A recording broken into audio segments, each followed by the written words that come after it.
मो अणुकल्पर शीर्षक पानी फटका। बसंत फेरिले गाँ गहलीर बाड़ुओ पुओ झील को नहीं बापा माँ मुंड व्यथा बढ़े। हरिपुर प्रधान साहिर मदना भाई झील गला पौषरु बरपात्रटे खोजा चली। केउठी झीर रूप सौंदर्य पुओ घर अराजी तो आउ केउठी पुओर घर बाड़ी चालीचलन में शांति नुआबो असंतुष्ट। कई मास परे आज भानु मध्य स्त्रीर गाँ आड़े पाद पड़ी। प्रस्तावटे नहीं जाइछि गला 1.5 मास ऊर्ध्व हेबो। एपटे शांति नुआ बहु झीर उपयुक्त बरपात्र खबर शुणा भानुर बाट को केवेठू चातक परी चाह बसी। एत दिन पर भानु भल योग्य प्रस्तावटे आनी।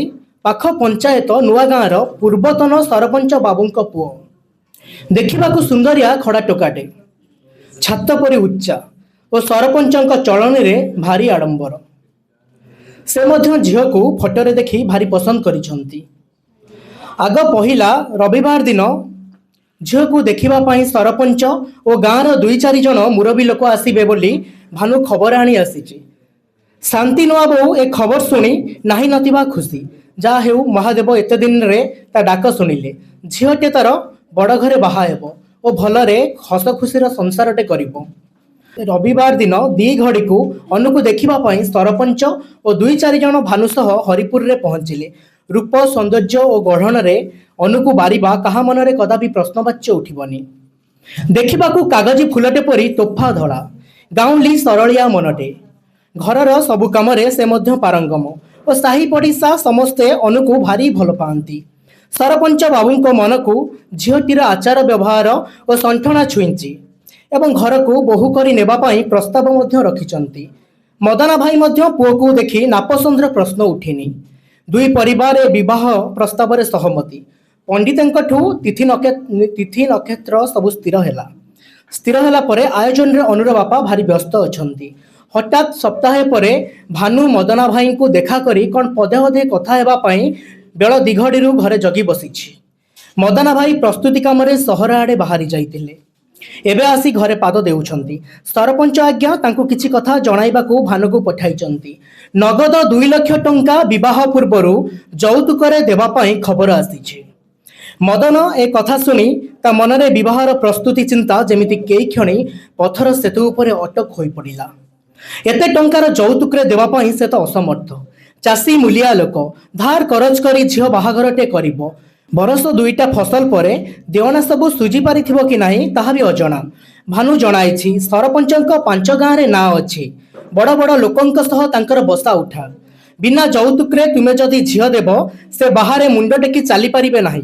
तेणु से खबर पठाइचंती तुमे 2 लाख टंका न देई पारिले से बाहाघर बंद करिदेबे।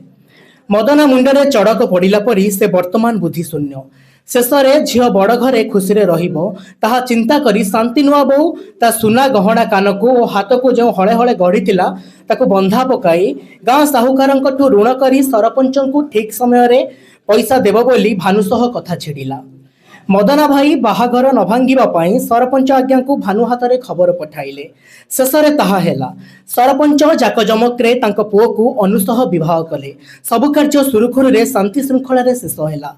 किंतु विवाह परे शेष हुएनी झील बापांकर चिंता। मुंडरे ऋण और करजर बोझ लदिथिबा अनुर बापा को राति राति निद हुएनी। एते टंका से बरस गोटाकरे केमिति भी सुझिबे। धीरे धीरे चिंताग्रस्त रे तांको मानसिक स्थिति असंतुलित दिग को गति कला और असुस्थ होई पड़िले। शेषरे बाहाघरर मास 8टा न पुरुणु मदन भाईंक हृदरोग रे अकाल वियोग घटिला। भाई चली जिबार मास केतेटा परे शांति नुआ बहु शरीर रे प्राण पुराई अंटारे लुगा भिड़ी चाष को ओह्लाइचंती। जहा हेले भी ऋण सुझिबाकू पड़िबो साहुकारंक। समय नहीं 2 वर्ष मध्यरे चाष करी और मूल लगी समस्त देवना सुझी देले। किंतु झील को आडंबर रे बड़ घरे खुशी रे देखिबा पाई गोटे बापार प्राण पानी फटका परी फाटिगला। जौतुकर बोझरे अनुर बापांक परी आज भी मध्य समाज रे अनेक जन परिस्थितिर दास। जौतुक प्रथा उच्छेद अनुजाई आईन रो साहाय्य नेबा अपेक्षा झील को खुशी रे टिके देखिबा बोधे गोटे बापा पाई देवना करजर माध्यमटी बेसी निजर हुए। एमिति हजार हजार मदना भाई যৌতুক ভাରରେ জীবন যাত্ରାରେ ପାଣି ଫୋଟକା ପରି ଫାଟି ଯାଆନ୍ତି ଓ ଶାନ୍ତି ନୂଆ ବୋଉ ଭଳି ଅନେକ ଜୀବନ ଝିଅକୁ ଖୁସିରେ ଟିକେ ଦେଖିବା ପାଇଁ ନିଜ ସଂସାରକୁ ସମର୍ପି ଦିଅନ୍ତି। ଧନ୍ୟବାଦ। ଆଉ